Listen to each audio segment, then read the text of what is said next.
आपको सुनकर आश्चर्य होगा कि आप जैसा सोचते हैं ठीक वैसा ही आपके जीवन में घटित होने लगता है। नजरें बदलो, नज़ारे बदल जाएंगे।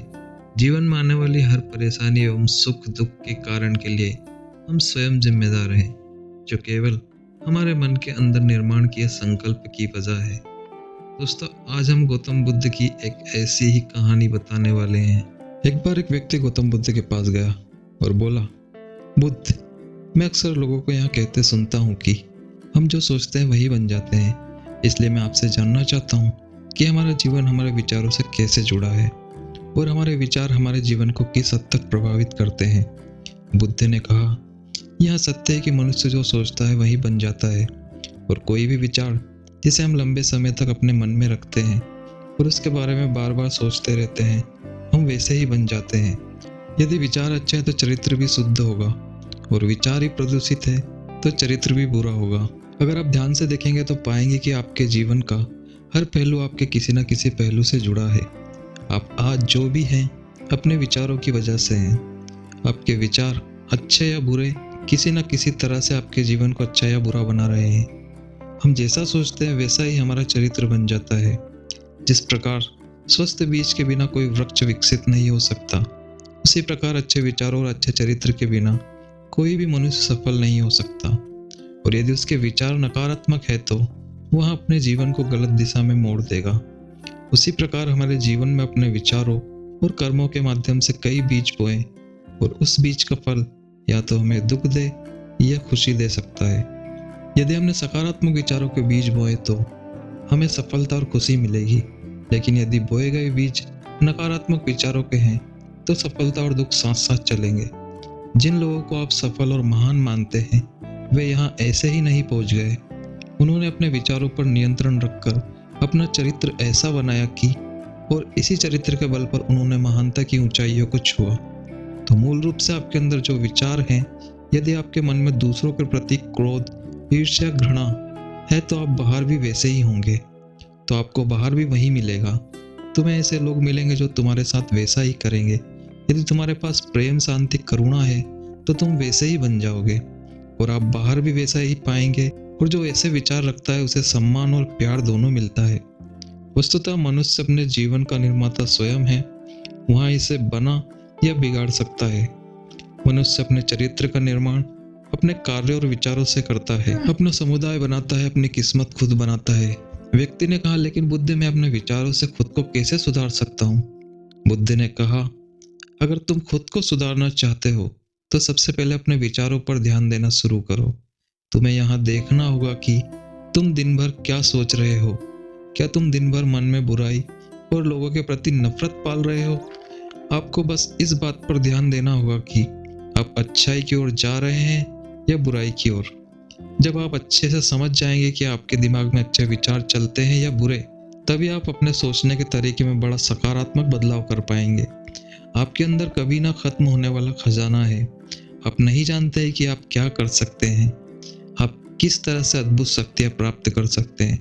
आपने महान योद्धा और महान लोगों के बारे में तो सुना ही होगा। यदि आपको उनकी शक्तियों पर विश्वास नहीं है, आपको बस यह मानना होगा कि आग के बिना धुआं नहीं होता। जरूर उसमें कुछ ना कुछ बात होगी जिसकी वजह से इतना कुछ लिखा और कहा गया है। तो वे लोग कौन थे जो दुनिया में महान योद्धा और आदर्श के रूप में पूजे जाते थे? अगर हम थोड़ा और गहराई से सोचे तो ये लोग जिन्होंने अपने भीतर के अटूट खजाने पहचाना, वे लोग अभ्यास करते रहे और सभी की भलाई करने वाले लोगों की मदद करके खुद को बेहतर बनाते रहे, और वे दुनिया में महान और अमर हो गए। और अगर आप भी ऐसा ही करना चाहते हैं तो सबसे पहले आपको विचारों पर ध्यान देना होगा। बुद्ध ने आगे कहा, एक मानव मन बगीचे से तुलना की जा सकती है। जैसे बगीचे को साफ और सुंदर रखना समय समय पर उसमें उगने वाले खरपतवार को हटाना पड़ता है, रोज पानी देना पड़ता है, पौधे की देखभाल करनी पड़ती है, उसी तरह हमें अपने मन को भी सुंदर और सकारात्मक बनाए रखने के लिए उसका ख्याल रखना होगा। इसमें से लगातार नकारात्मक विचारों को हटाकर सकारात्मक विचारों को जगह देनी होगी। इसके लिए हमें डर, चिंता, नफरत और ईर्ष्या जैसी भावनाओं से खुद को दूर रखना होगा, और इसके लिए आपको अपने अंदर चल रहे विचारों पर लगातार ध्यान देना होगा। किसी भी व्यक्ति के अंदर उठने वाले विचार और उसका चरित्र अधिकतर उसके आसपास के वातावरण और परिस्थितियों पर निर्भर करते हैं। लेकिन इसका मतलब यह नहीं है कि किसी व्यक्ति की स्थिति खराब है अतः उसके विचार सदैव त्रुटिपूर्ण रहेंगे।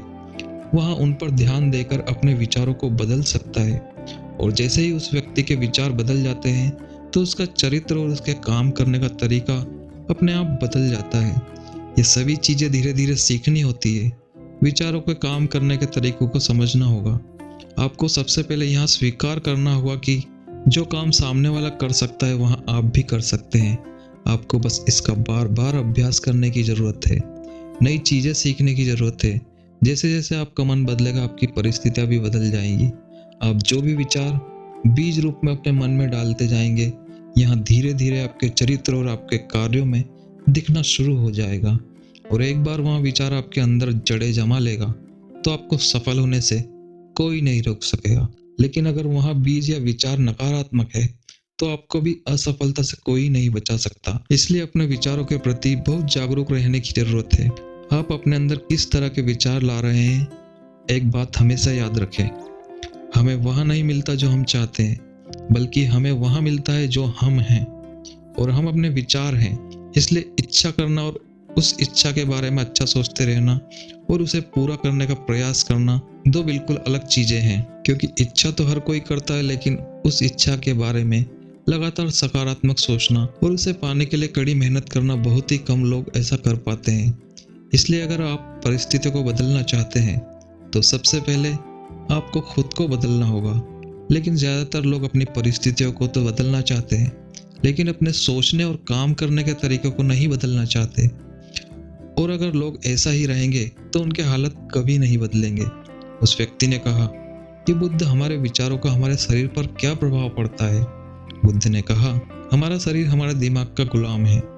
हम जो भी सोचते हैं उसका प्रभाव हमारे शरीर पर ही पड़ता है। आपने देखा होगा कि जो लोग बहुत अधिक चिंता करते हैं और डरते हैं वे जल्दी बीमार पड़ जाते हैं। साथ ही जो लोग दूसरों से ईर्ष्या करते हैं और हमेशा नकारात्मक सोचते हैं वे भी बहुत जल्द मानसिक और शारीरिक बीमारी का शिकार हो जाते हैं। और अगर आप ऐसा सोचते हैं तो आपके साथ भी ऐसा ही होगा। इसके विपरीत जो लोग हमेशा खुश रहते हैं, वे दूसरों के बारे में अच्छा सोचते हैं, हमेशा स्वस्थ रहने के बारे में सोचते रहते हैं, तो उनकी ऊर्जा एक समान हो जाती है।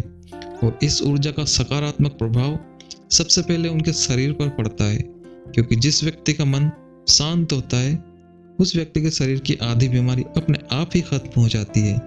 हम स्वस्थ रहेंगे या बीमार, यह हमारे आसपास के माहौल और परिस्थितियों के अलावा हमारी सोच पर भी निर्भर करता है। एक कमजोर और बीमार विचार हमारे शरीर को भी बहुत कमजोर और बीमार बना देता है।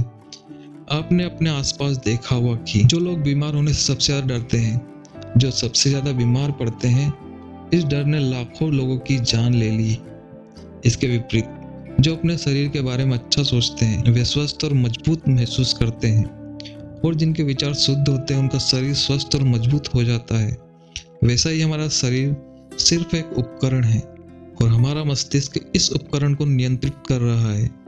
जैसा अच्छा भोजन हमारे शरीर के लिए जरूरी है, उसी तरह अच्छी सोच यहाँ हमारे शरीर के लिए भी बहुत महत्वपूर्ण है।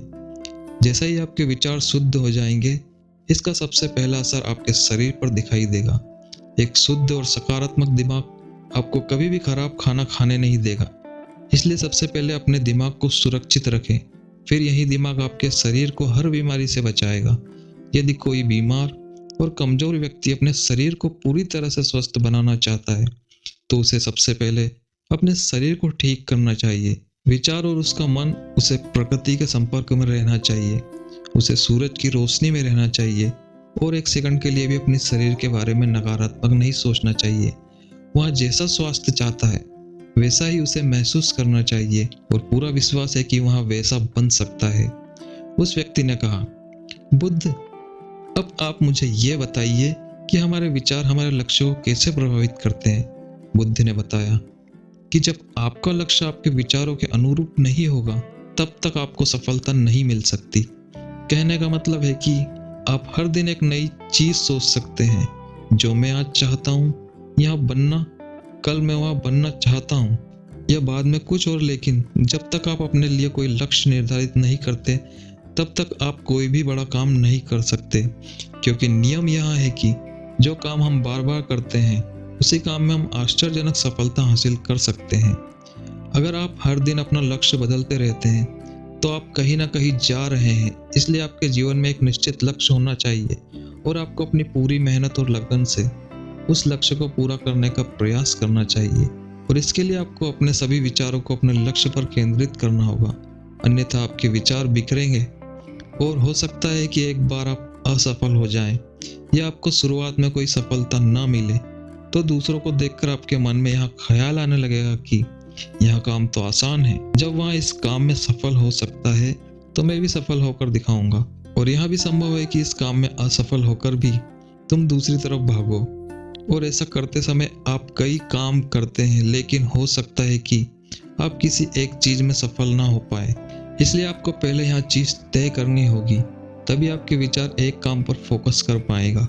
अब आपका वहाँ लक्ष्य कुछ भी हो सकता है, चाहे मन की शांति पाना या अमीर बनना, लेकिन याद रखें लक्ष्य वही है जो आपके विचारों को एक दिशा में केंद्रित रख सके। यदि आप बार बार अपने लक्ष्य हासिल करने में असफल हो रहे हैं तो इसका मतलब यह नहीं है कि आप इसे हासिल नहीं कर सकते, बल्कि इसका मतलब है कि आपके पास अपने लक्ष्य को हासिल करने का तरीका गलत है।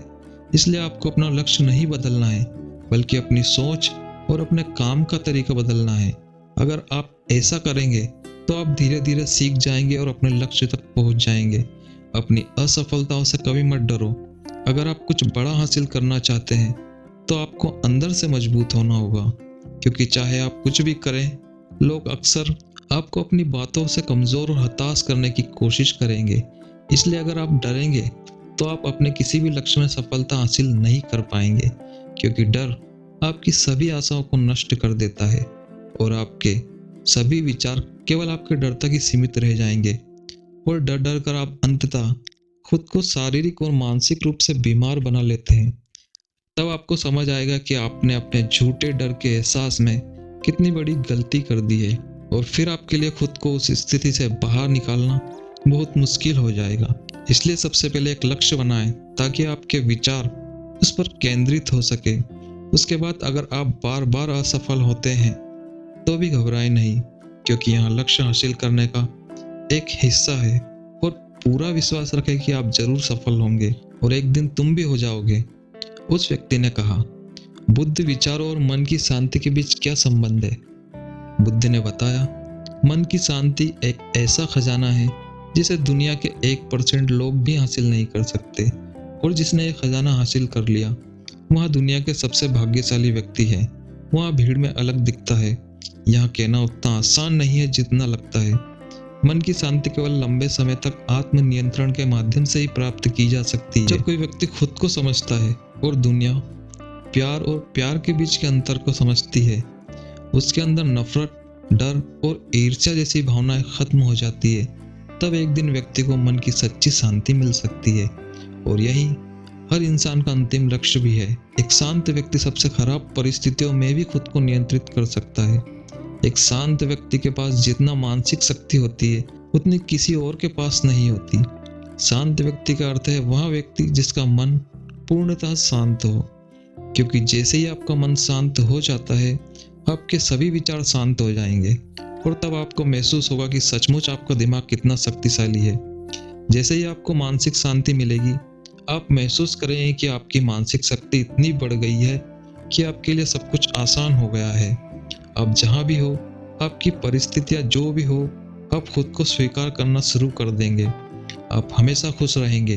और अगर आप यहाँ मुकाम हासिल करना चाहते हैं तो इसकी शुरुआत आपको विचारों से करनी होगी। अपने विचारों पर नियंत्रण आप केवल और केवल ध्यान के माध्यम से ही प्राप्त कर सकते हैं। इतना कहकर बुद्ध चुप हो गए और ध्यान करने लगे, और वह व्यक्ति भी उनको प्रणाम करके चला गया। तो दोस्तों, उम्मीद है कि आपको इस कहानी से एक अच्छी सीख मिली होगी। यह कहानी आपको कैसी लगी हमें ज़रूर बताइएगा।